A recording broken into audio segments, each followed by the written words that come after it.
नमस्कार बहनों, मैं आप लोगों को एक नाच गीत हंसी मजाक का चुटकुला सुनाने जा रही हूँ। अगर आप लोगों को अच्छा लगे तो कमेंट करके ज़रूर बताना।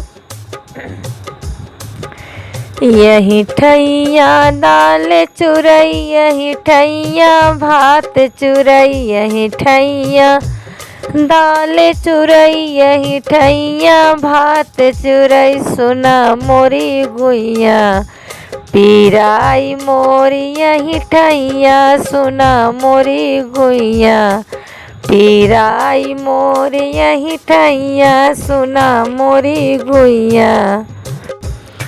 सासु मोरी आई ननद धमकाई, सासु मोरी आई ननद धमकाई, सुना मोरी भौजी नकल न करा, यही ठैया सुना मोरी भौजी नकल न करा, यही ठैया सुना मोरी गुइया पीराई मोर, यही ठैया सुना मोरी गुइया पीराई मोर, यही ठैया।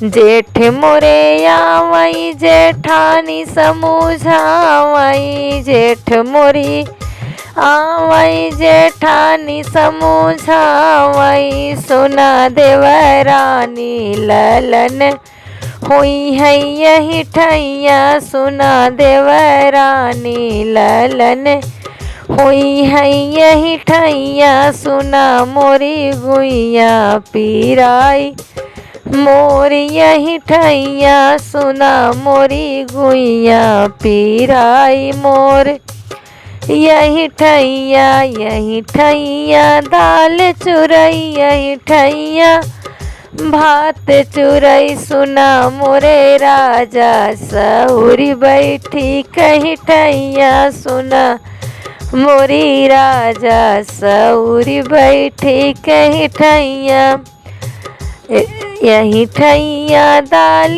चुरई, यही ठैया भात चुरई, सुना मोरी धनिया आराम करा, वही ठैया सुना मोरी धनिया आराम करा, यही ठैया सुना मोरी गुइयन पीराई मोर, यही ठैया। अच्छा लगा हो तो कमेंट करके ज़रूर बताना।